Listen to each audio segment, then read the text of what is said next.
పక్కల నల్లగొండలో ఉత్తమ్ కుమార్ రెడ్డి గారు జానారెడ్డి గారు ఉన్నారు. మరి పక్కన కోమటిరెడ్డి వెంకటరెడ్డి గారు కోమటిరెడ్డి రాజగోపాల్ రెడ్డి గారు ఉన్నారు. వీళ్ళిద్దరూ డబుల్ ఇంజన్ కాంగ్రెస్ కు. రాజగోపాల్ వెంకటరెడ్డి కాంగ్రెస్ కు డబుల్ ఇంజన్. ఇవాళ డబుల్ ఇంజన్ మాట ఇచ్చింది 3 లక్షల మెజార్టీ తెచ్చి చామల కిరణ్ ఇవాళ ఎంపీగా ఎన్నుకుంటామని. పొన్నం ప్రభాకర్ గౌడ్ రవాణా శాఖ మంత్రిగా ఉండి 35 కోట్ల మంది ఆడబిడ్డలు ఇవాళ బస్సులలో ఉచితంగా ప్రయాణం చేస్తుండ్రు. అనా పైసా లేకుండా బాజాబ్తా బస్ ఎక్కి ఎక్కడ కావాలంటే అక్కడ చెయ్యి ఆపుతురు. మా అక్కలు ఎక్కుతురు, ఎక్కడ కావాలంటే అక్కడ బస్ ఆపి దిగిపోతురు. మా ఆడబిడ్డలను ఆర్టీసీ బస్సులలో ఉచిత ప్రయాణం కల్పించినందుకు కాంగ్రెస్ పార్టీని ఓడగొట్టాలనా? ఒకవేళ కాంగ్రెస్ ఓడిపోతే ఆడబిడ్డలకు ఉచిత బస్సు ప్రయాణం ఆగిపోతుంది కదా. మా అక్కలకు మా చెల్లెళ్ళకి ఈ విషయం తెలియదా? ఇప్పుడు మొదలైంది ఆట. తెలంగాణలో రాజకీయాలు వేడి ఈ రోజు నుంచి తెక్తాయి. మన గౌరవ ముఖ్యమంత్రి రేవంత్ రెడ్డి గారికి కుడి పక్కన కోమటిరెడ్డి వెంకటరెడ్డి, ఎడమ పక్కన కోమటిరెడ్డి రాజగోపాల్ రెడ్డి. రేవంత్ రెడ్డి గారికి కోమటిరెడ్డి బ్రదర్స్ తోడైతే ఉంటారా వేరే పార్టీ? ఏమన్నా డిపాజిట్లు వస్తాయో ఎవరికైనా? మళ్ళా 20 ఏళ్ల వరకు మళ్ళా ఎవరు మాట్లాడే అవసరం కూడా లేదు. ఈ పొట్టి జగదీశ్వర్ రెడ్డి మంత్రి మా జిల్లాలో మేము చెప్పినాం 12కు 12 గెలిపిస్తా అని చెప్పినాం.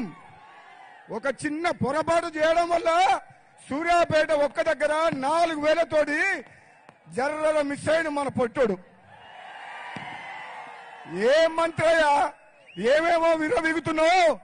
మా ముఖ్యమంత్రి గారు మీ అవినీతి చర్యల మీద, మీ 10 ఏళ్ల పాపాల మీద మొత్తం ఎంక్వైరీ చేస్తున్నాం. నెంబర్ 1 వికెట్ పడిపోయింది. కవితక్క పోయిందా జైలుకు?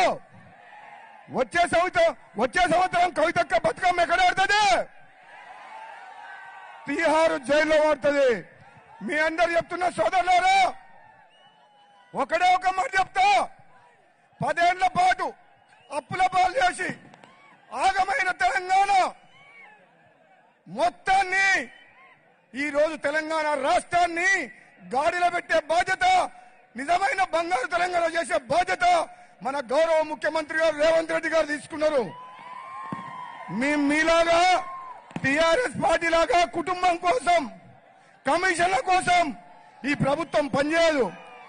రేవంత్ రెడ్డి గారి నాయకత్వంలో భువనగిరి గడ్డ అంటే కాంగ్రెస్ అడ్డనా కదా? మనం కాంగ్రెస్ అభ్యర్థి మన చామల కిరణ్ కుమార్ రెడ్డిని గెలిపించి రేవంత్ రెడ్డి గారికి మనం బహుమానం ఇద్దామా లేదా? ఒకసారి చేయలేవటండి అందరూ గెలిపిద్దామా? మీ అందరి తరఫున గౌరవ ముఖ్యమంత్రి గారిని ఒకటే వినయం చేస్తున్నా. నేను ఎంపీగా ఉన్నా 5 ఏళ్లు తెలంగాణ కోసం పార్లమెంట్ లో కొట్లాడి భువనగిరి ప్రజల కోసం తెలంగాణ తెచ్చిన, అవునా కాదా? మరి నా అన్న కోమటిరెడ్డి వెంకటరెడ్డి ఈ నియోజకవర్గంలో మీకోసం 5 ఏళ్లు ఎంతో సేవం చేసిన మాట వాస్తవమే కాదా? మరి ఇప్పుడు రేవంత్ రెడ్డి గారు ముఖ్యమంత్రి గారు మనకు ఒక అగ్ని పరీక్ష పెట్టిండు. చామల కిరణ్ కుమార్ రెడ్డి గారిని పంపించి గెలిపించుకొని రమ్మని చెప్పిండు. గెలిపిద్దామా వద్దా?